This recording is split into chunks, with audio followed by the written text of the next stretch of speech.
Então vamos lá, o primeiro comentário de hoje. Bom, o primeiro comentário que eu selecionei aqui foi do Moreno. Ele diz o seguinte: professor, pedagogicamente falando, quantas horas diárias ininterruptas ideal para estudar inglês?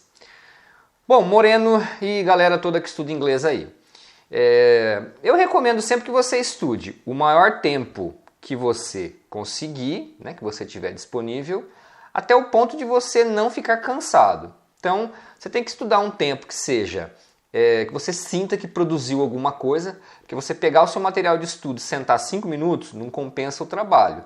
Agora, você também ficar 2, 3 horas estudando, às vezes você vai ficar muito cansado e chega num ponto que você não absorve mais.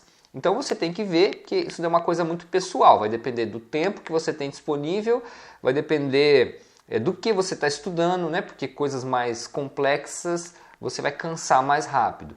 Então isso vai variar bastante, mas tenta estudar um determinado tempo que você sinta que fez alguma coisa, que aprendeu alguma coisa, mas que não chega ao ponto de você ficar cansado, exausto de fazer aquilo.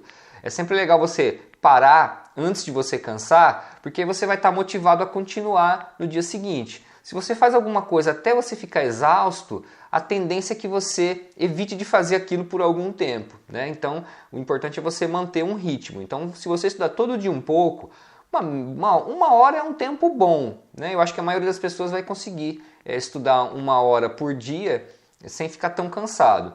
E aí você varia a atividade também. Então, escuta um pouco, assiste um vídeo para você treinar o seu listening, estuda um pouco de vocabulário, faz algum exercício para você tentar falar. Então tem várias coisas que você pode fazer. Então é importante você variar a atividade para manter o seu cérebro sempre alerta, sempre com atenção no que você está fazendo.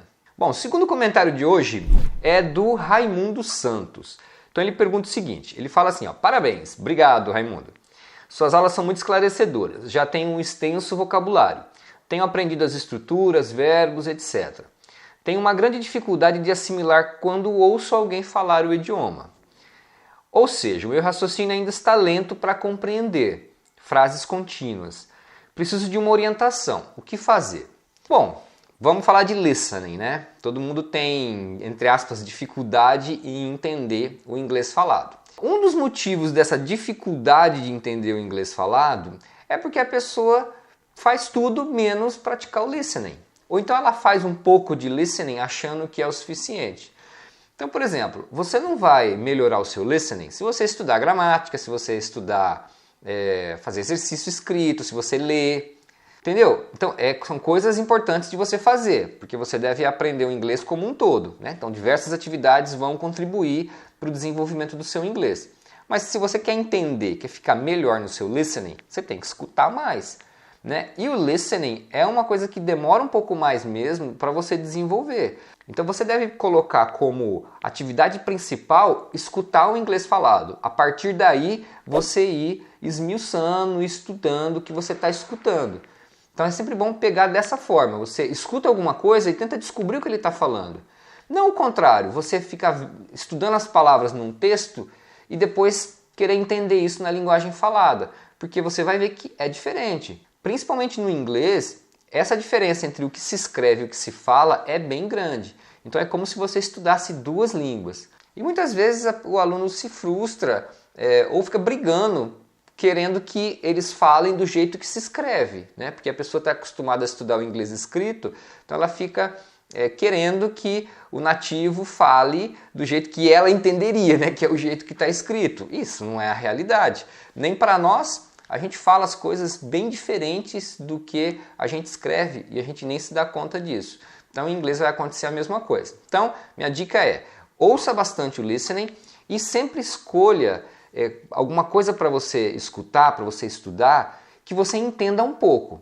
Se você é muito iniciante, você tem que procurar algum vídeo aí no YouTube, alguma coisa que seja fácil, tá? Que você consiga entender um pouco. Se você entende tudo o que está falando, então aquilo não serve mais para você, porque você já sabe, você já está naquele nível. Agora, você também não pode pegar alguma coisa que você não entende nada, porque também você não vai aprender nada dessa forma.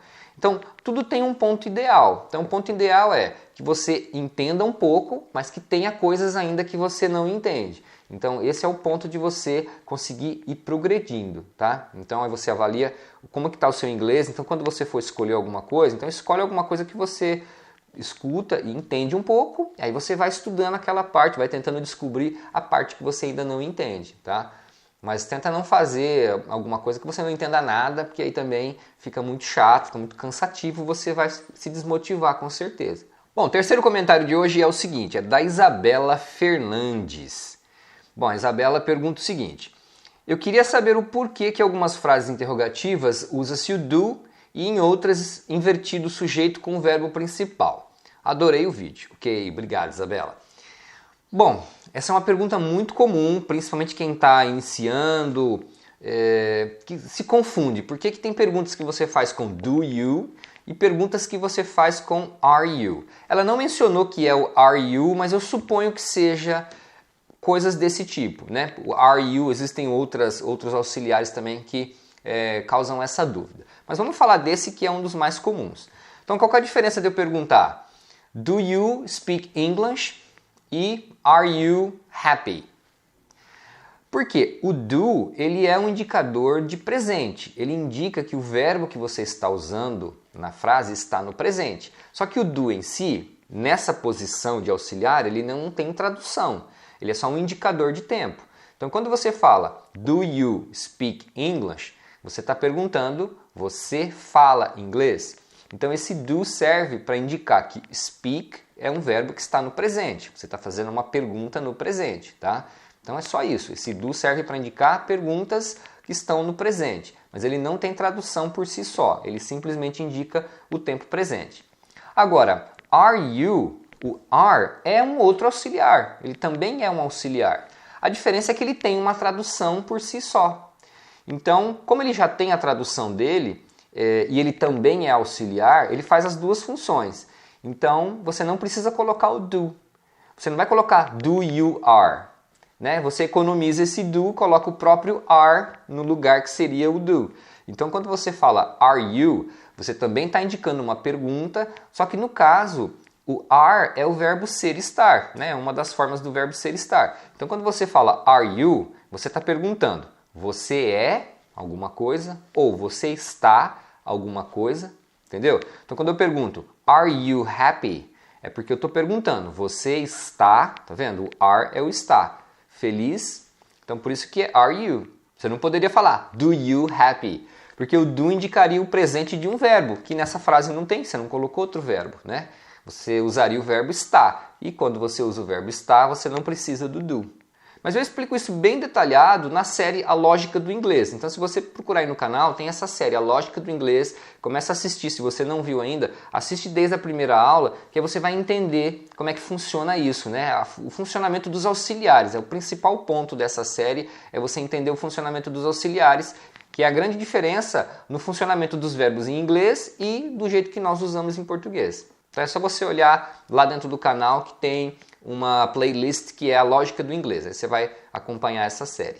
Bom, então beleza, galera. Respondi mais 3 comentários aí para não ficar um vídeo muito longo, né? Tem muitos outros ainda que eu vou fazer futuramente. Então vamos ficar por aqui hoje com esses comentários e numa próxima oportunidade eu respondo mais alguns, beleza? Então não esquece de dar o seu like aí pra gente, se inscreve no canal para você acompanhar todos os vídeos e me siga também nas redes sociais aí no Facebook, Instagram e Twitter. E a gente se vê na próxima. See you next time!